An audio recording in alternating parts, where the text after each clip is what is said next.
Oke. Pertanyaan yang pertama saya akan bertanya kepada Kak Uti Uts nih. Kak Uti Uts, halo, apa kabar? Halo, Kak Uti Uts habis nangis. Terharu aku melihat di layar besar. Terharu. Bu Ustazah menangis, Bu Ustazah. Sedikit ya. Sedikit. Apa yang dirasakan Ibu Ustazah nih? Seperti relate dengan kehidupan sekarang ya. Betul, betul, betul. Nanti kita akan ngobrol lebih jauh lagi Bu Ustazah ya. Oke, pertanyaan pertama untuk Kak Uti Uts. Sehat ya Kak Uti Uts ya? Hatinya masih terguncang ya? Setelah melihat trailer tadi. Oke, Kak Uti Uts, aku mau bertanya nih. Dalam menulis naskah film Tuhan Benarkah Kau Mendengarku, apa yang menjadi gagasan utama nih dari karakter utama Kak Revalina sebagai Sarah? Dan bagaimana cerita ini bisa menyentuh hati dan relate kepada para perempuan lainnya? Kami persilahkan Kak Uti untuk menjawab. Terima kasih. Assalamualaikum warahmatullahi wabarakatuh. Waalaikumsalam warahmatullahi wabarakatuh. Gagasan utama tuh sebetulnya adalah ingin explore. Kalau misalkan kita memaafkan orang yang sudah menyakiti kita, itu sebetulnya kelemahan atau kekuatan sih justru. Jadi lewat karakter Sarah ini yang sebetulnya banyak terinspirasi dari ibu saya sendiri juga. Melihat bagaimana ibu saya melalui berbagai macam rintangan dalam hidupnya gitu kan. Tapi ibu saya tuh maju terus dan bahkan mau gitu memaafkan orang-orang yang sudah pernah menyakiti dia. Bahkan meskipun orang-orang itu adalah keluarga sendiri. Jadi harapannya adalah akan banyak yang relate perempuan-perempuan Indonesia, karena aku rasa ini cerita tentang kita semua, tentang ibu saya, tentang adik saya, tentang saudara-saudara saya, sahabat-sahabat saya juga. Oke, kita berikan tepuk tangan dulu dong untuk jawabannya Kak Uti Uts. Memang ternyata kenapa Kak Uti juga sangat tersentuh tadi lihat trailer, karena relate ke ibu ya Kak. Aduh, jadi sedih juga nih, aku jadi baper.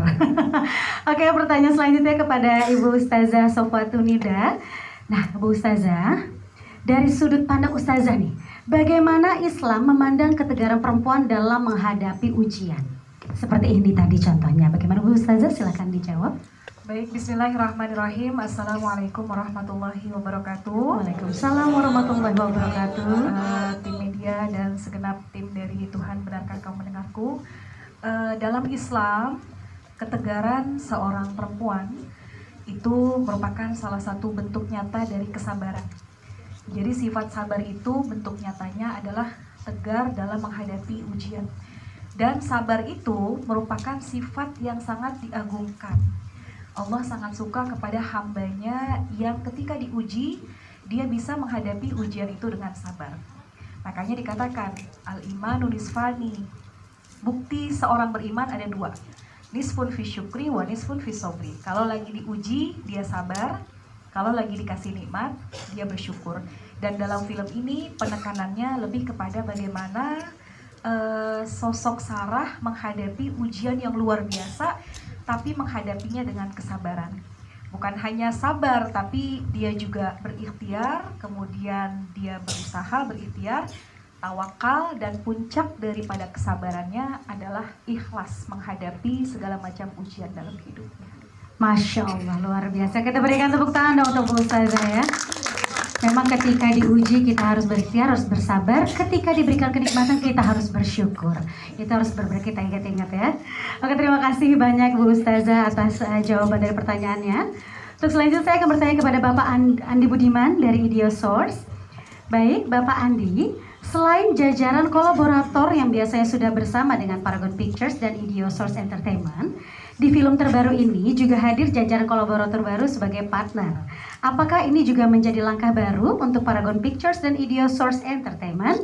Dan apa nih yang melatar belakangi dan tujuan ke depannya? Kami persilahkan. Makasih, cuma kebetulan hari ini suara saya lagi ngebas. Betul. Jadi saya minta bantuan partner saya yang cerita. Baik, terima kasih Bapak Andi. Kebetulan hari ini agak kurang sehat ya Bapak ya. Jadi pertanyaannya akan dilemparkan ke tim sebelah Bapak, betul? Saya persilakan Pak. Ya, langsung aja sebenarnya kita tuh selalu open untuk kolaborasi dengan siapapun, karena sesuai dengan semangat filmmaking ya. Filmmaking itu gak bisa cuma sendirian.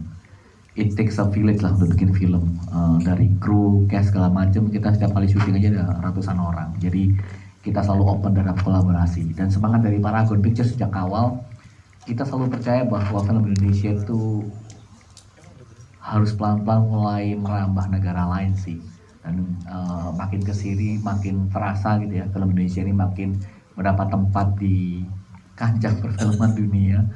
So, Malaysia udah pasti, kita punya partner Astro, tapi kita makin kesini makin yakin bahwa film Indonesia akan punya lebih banyak peluang untuk ditonton oleh banyak penduduk di dunia yang lain. Sebagai contoh, misalnya ya, pasokan film Muslim di dunia itu nggak sebanyak itu. Dan udah berapa kali film Indonesia itu sangat-sangat diterima di Middle East gitu ya, dan Turki. Dan karena sekarang di Eropa banyak sekali orang Muslim sekarang ini, film-film Muslim juga sangat kekurangan di Eropa. Jadi kita merasa bahwa peluang film Indonesia makin kedepannya makin besar lah. Bukan hanya untuk film ini, tapi juga untuk produksi-produksi film Paragon berikutnya. Jadi kita selalu open terhadap kolaborasi dengan company manapun, selama bisa memberikan sesuatu nilai lebih, kenapa enggak? Oke. Nah, kita juga ada satu partner yang menarik nih, nggak tahu kenapa Pak Vicky nggak datang dari Netsme. Jadi untuk mendukung film ini, kita itu akan ada Numo Fest, benar ya Pak Ade ya? Oke. Numo Fest itu ada di 10 kota. Pak Ade mau ngomong? Boleh. Ini saya meskipun serak tapi ngurusin. Betul, nggak Serak apa-apa karena Bapak, ngurusin. silakan. Numo Fest, Nusantara Modest Fashion Festival. Nanti ada bagian dari pameran di acara film ini yang akan kita wujudkan di 10 kota. Jadi ditunggu aja. Luar biasa. Jadi dari Nestle akan support ya Bapak ya, Ya. ke 10 kota untuk Nambahin mengadakan. dikit aja. Jadi mungkin pada gak nyangka bahwa sebenarnya ide pertama film ini udah cukup lama, dari tahun 2000 berapa ya, udah cukup lama lah, berapa tahun yang lalu, dan ide memang dari saya. Cuma sekali lagi karena saya bukan muslim dan bukan perempuan juga, jadi memang akhirnya Uti yang Benar, menulis Pak. Uti yang menulis ceritanya seperti itu. Tapi memang dari awal sih memang kita percaya banget dengan cerita-cerita tentang women empowerment, dan Numo Fest ini juga akan memperkuat narasi itulah. Jadi kita bukan cuma sekedar promosi film, tapi akan jadi satu kesatuan narasi. Memang kita angkat dulu pesan ini. Semoga didukung oleh semua muslimah di seluruh Indonesia. Amin, amin, insya Allah, amin. Terima kasih luar biasa, tepuk tangan sekali lagi teman-teman semuanya. Jadi jangan lupa nanti ada roadshow 10 kota ya Bapak ya, yang akan yang tadi namanya apa Bapak? Move Fest. Oke. Nusantara Modest Fashion Festival. Oke, baik. Terima kasih Bapak sudah membantu Bapak Andi Budiman untuk menjawab pertanyaannya. Oke, pertanyaan jangan kaget Kak. Ini krokok jadi kodok ya. Oke, pertanyaan selanjutnya untuk Bapak Robert Roni dan Mas Prima Taufik selaku produser.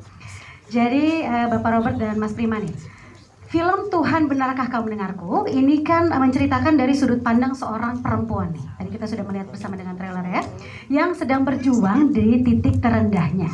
Bisa dijelaskan nggak sih secara desain produksinya dan apa yang menjadi tujuan dari Paragon Pictures dan Idiosource Entertainment dalam menghadirkan film Tuhan Apakah Kau Mendengarku? Oke, baik, silakan. Secara produksi film ini kita memproduksi dengan karakternya itu kita coba grounded, realis. Jadi karakter Sarah itu beneran relate, ada di sekitar kita. Terus kita juga bertujuan untuk memperlihatkan karakter yang kuat gitu. Jadi wanita ketika mengalami masalah, ketika ditinggalkan, terus mereka tuh sebenarnya punya pilihan, mereka bisa bangkit, nggak hanya sekedar menerima kenapa ini terjadi padaku dan sebagainya, tapi ada pilihan gitu loh, ada berbagai macam pilihan, dan ketika mereka tidak menyerah maka Tuhan akan selalu membantu mereka gitu. Insya Allah, Ya. baik.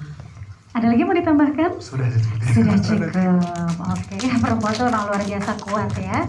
Seperti Kak Reva tadi sebenarnya kuat sekali Kak. Kalau aku kayaknya aku udah gila deh. Iya, ya. Oke, terima kasih banyak Bapak Robert dan Mas Taufik atas jawabannya. Pertanyaan terakhir nih untuk Mas Jai Sukmo nih, selaku sutradara.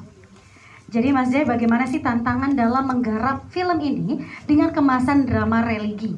Dan bagaimana menampilkan adegan-adegan yang juga akan menyentuh emosi para penonton nantinya? Dipersilahkan dijawab. Mati Mas. Cek.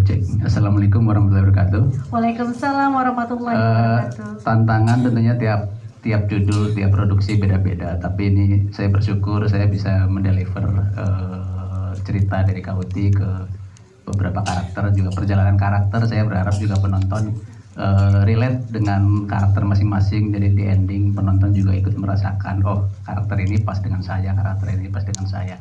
Dan kebetulan di sini banyak momen-momen silent act, silent moment, apalagi saya dari dulu pengen ngedirect Kak Revalina karena terus terang ketika saya menonton Perempuan Berkalung Sorban, suatu saat saya pengen ngedirect Kak Reva nih.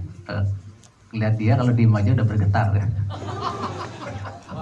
Bergetar maksudnya Kak Reva kalau nggak ini dengan acting yang diem aja udah sesuatu gitu. Jadi emang di sini banyak momen-momen marah, momen-momen sedih itu kita visualkan sesuai dengan perjalanan karakter masing-masing.